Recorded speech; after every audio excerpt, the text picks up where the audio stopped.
নমস্কাৰ দৰ্শকসকল, এছএ নিউজ অসমৰ তৰফৰ পৰা মই দীপাঞ্জলি দাসে আপোনালোক সকলোকে স্বাগতম জনাইছো। প্ৰিয় দৰ্শক, মই বৰ্তমান উপস্থিত আছো তিতাবৰ ৰাজীৱ গান্ধী ক্ৰীড়া প্ৰকল্পত। আজি ইয়াত তিতাবৰ সমজিলা প্ৰশাসনৰ উদ্যোগত ৭৭তম গণৰাজ্য দিৱস উদযাপন কৰা হৈছে। আপোনালোকে ভিডিঅ'টো শেষলৈকে চাই থাকিব। আমি ইয়াৰ অনুষ্ঠানসমূহ একাদিক্ৰমে আপোনালোকক দেখুৱাই যাম। গতিকে আহক আমি এতিয়া ভিতৰলৈ সোমাই যাওঁ। গণৰাজ্য দিৱস হৈছে ভাৰতবৰ্ষৰ এক ৰাষ্ট্ৰীয় উৎসৱ। এই দিনটোতে ভাৰত চৰকাৰ আইন ১৯৩৫ চনৰ সলনি ১৯৫০ চনত ভাৰতৰ সংবিধান গৃহীত হৈছিল আৰু ভাৰতৰ পৰিচালনাৰ নথিৰূপে পৰিগণিত হৈছিল। ২৬ জানুৱাৰী আমাৰ দেশত গণতন্ত্ৰ দিৱস হিচাপে পালন কৰা হয়। ১৯৫০ চনৰ আজিৰ দিনটোতে আমাৰ দেশৰ সংবিধান আনুষ্ঠানিকভাৱে গ্ৰহণ কৰা হয় আৰু ভাৰত এখন সম্পূৰ্ণ সাৰ্বভৌম ৰাষ্ট্ৰ হৈ পৰে।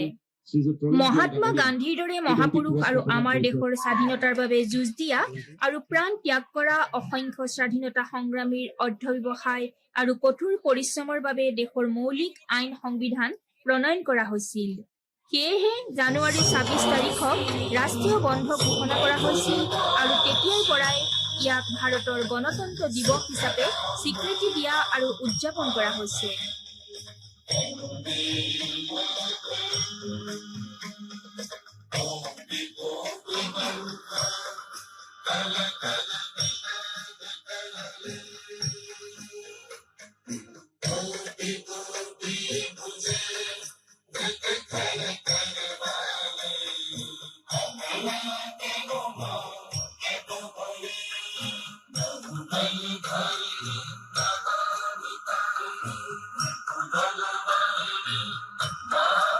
সমগ্ৰ দেশৰ লগতে আজি তিতাবৰ সমজিলাতো ৰাজীৱ গান্ধী ক্ৰীড়া প্ৰকল্পৰ খেলপথাৰত গণৰাজ্য দিৱস উদযাপন কৰা হয়।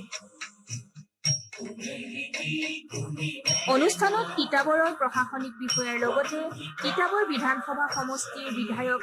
শ্ৰীযুত ভাস্কৰজ্যোতি বৰুৱা, ভোগপুৰ সত্ৰ আৰু কমলাবাৰী সত্ৰৰ সত্ৰাধিকাৰ বুঢ়াভকত, তিতাবৰ পৌৰসভাৰ পৌৰপতি আৰু তিতাবৰ অঞ্চলৰ ভালে সংখ্যক গণ্যমান্য ব্যক্তি উপস্থিত থাকে। অনুষ্ঠানত আনুষ্ঠানিকভাৱে ৰাষ্ট্ৰীয় পতাকা উত্তোলন কৰাৰ লগতে বিশিষ্ট অতিথিৰ ভাষণ, আৰক্ষীৰ দ্বাৰা কুচকাৱাজ প্ৰদৰ্শন, NCC, স্কাউট এণ্ড গাইড আৰু ছাত্ৰ-ছাত্ৰীসকলক অভিবাদন গ্ৰহণৰ লগতে সাংস্কৃতিক আৰু পুৰস্কাৰ বিতৰণ অনুষ্ঠানৰো আয়োজন কৰা হয়।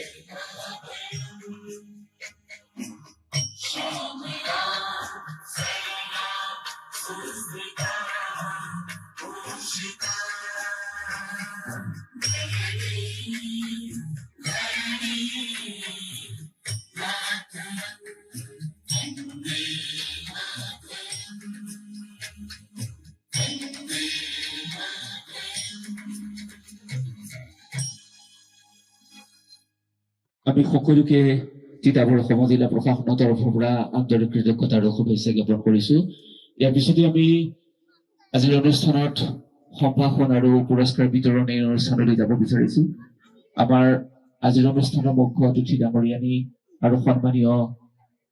আমাৰ অতিথিসকলক, বিশিষ্ট অতিথিসকলক আমি আমাৰ মঞ্চৰ সন্মুখলৈ আহিবলৈ অনুৰোধ কৰিছো, যাতে আমি আমাৰ পুৰস্কাৰসমূহ, আমাৰ সম্ভাষণসমূহ আমি প্ৰদান কৰিব পাৰো। আমি প্ৰথমতে সম্ভাষণ প্ৰদান কৰিব বিচাৰিম ৰাষ্ট্ৰীয় সংগীত পৰিৱেশন কৰা প্ৰাগজ্যোতিকা ছিনিয়ৰ ছেকেণ্ডাৰী স্কুল, ৰাষ্ট্ৰীয় সংগীত পৰিৱেশন কৰা প্ৰাগজ্যোতিকা ছিনিয়ৰ ছেকেণ্ডাৰী স্কুলৰ অধ্যক্ষ আমি আগবাঢ়ি আহিবলৈ অনুৰোধ কৰিছো। তিতাবৰ সমজিলা প্ৰশাসনৰ তৰফৰ পৰা তেখেতসকলক সম্ভাষণ প্ৰদান কৰিব বিচাৰিছো, এখন সম্ভাষণ পত্ৰ প্ৰদান কৰিব। ইয়াৰ পিছতে আমি আমন্ত্ৰণ জনাম কনচেপ্ট ছিনিয়ৰ ছেকেণ্ডাৰী স্কুলৰ অধ্যক্ষ, ভাৰত নৃত্যম পৰিৱেশন কৰা কনচেপ্ট ছিনিয়ৰ ছেকেণ্ডাৰী স্কুলৰ অধ্যক্ষ আগবাঢ়ি আহিবলৈ অনুৰোধ কৰিম। কনচেপ্ট ছিনিয়ৰ ছেকেণ্ডাৰী স্কুলৰ অধ্যক্ষ তিতাবৰ সমষ্টিৰ সন্মানীয় বিধায়ক শ্ৰীযুত ভাস্কৰজ্যোতি বৰুৱা ডাঙৰীয়াই। ইয়াৰ পিছতে আমি আগবাঢ়ি আহিবলৈ অনুৰোধ কৰিম জৱাহৰ নবোদয় বিদ্যালয়ৰ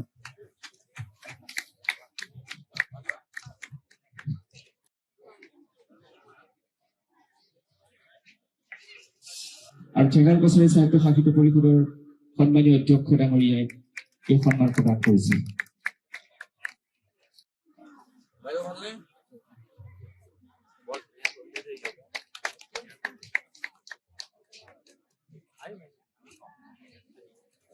আমি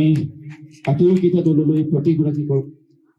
ছাত্ৰ ছাত্ৰীলৈ কৰ্মকৰ্তালৈ কিতাপৰ সমজিলা প্ৰশাসনৰ তৰফৰ পৰা চামগুৰি বাগান LP স্কুল আমি এই গৰাকীক আগবাঢ়ি আহিবলৈ অনুৰোধ কৰিছো জ্ঞাপন কৰিছো ইয়াৰ পিছতে আমি দ্বিতীয় পুৰস্কাৰ লাভ কৰিছিল আৰু তৃতীয় পুৰস্কাৰ পাইছিল সত্যাশ্ৰ কাকতি এবাৰ আমি সন্মানীয় আৰক্ষী বিষয়া সুজিত গোৱাই ডাঙৰীয়াই আমি সমজিলা আয়ুক্ত ডাঙৰীয়াক কৃতজ্ঞতাৰ ধন্যবাদ জ্ঞাপন কৰিছো আৰু তৃতীয় পুৰস্কাৰ পাইছে শিখামণি হাজৰিকা প্ৰি নাহায়ক হাইস্কুল জৱাহৰ নৱোদয় বিদ্যালয় বয়জৰ দলটোৱে পুৰস্কাৰ দি ইতিমধ্যে পুৰস্কাৰ গ্ৰহণ কৰিছে আৰু আজিৰ অনুষ্ঠানৰ মুখ্য অতিথি তিতাবৰ সমজিলাৰ সন্মানীয় আয়ুক্ত ডাঙৰীয়াৰ পৰা তেখেতে পুৰস্কাৰ গ্ৰহণ কৰিছে এই দলটিক পুৰস্কাৰ গ্ৰহণৰ বাবে সমজিলাৰ সন্মানীয় আৰু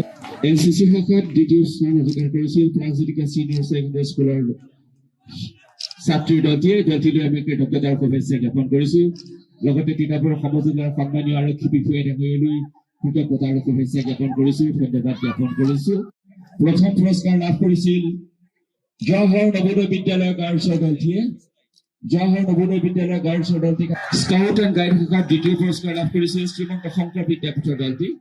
কৃতজ্ঞতাৰ ধন্যবাদ জ্ঞাপন কৰিছো অনাগত সময়তো তেখেতসকলে যাতে সহযোগিতা আগবঢ়াই যায় এই আশা কৰিছো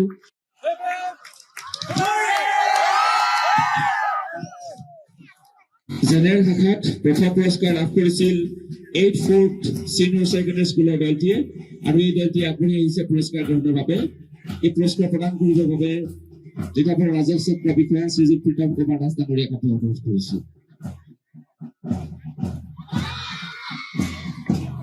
আৰু এই শাখাত দ্বিতীয় পুৰস্কাৰ লাভ কৰিছিল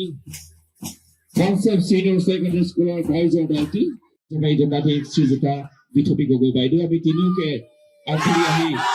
এই পুৰস্কাৰ প্ৰদান কৰিবৰ কাৰণে অনুৰোধ কৰিছো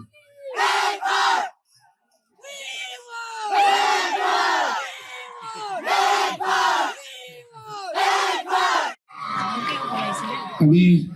মাৰ্চ পাষ্টত অংশগ্ৰহণ কৰা প্ৰতিটো দললৈ পুনৰবাৰ তিতাবৰ সমজিলা প্ৰশাসনৰ তৰফৰ পৰা আন্তৰিক কৃতজ্ঞতা ধন্যবাদ আৰু শুভেচ্ছা জ্ঞাপন কৰিছো অনাগত সময়তো যাতে তেখেতসকলে এনেদৰে তিতাবৰ সমজিলা প্ৰশাসনক সহযোগিতা আগবঢ়াই যায় কাৰ্যবাহী ধন্যবাদ তিনিগৰাকীলৈ আমি কৃতজ্ঞতাৰ ধন্যবাদ সন্মান জনাইছো দলে ডাঙৰীয়াক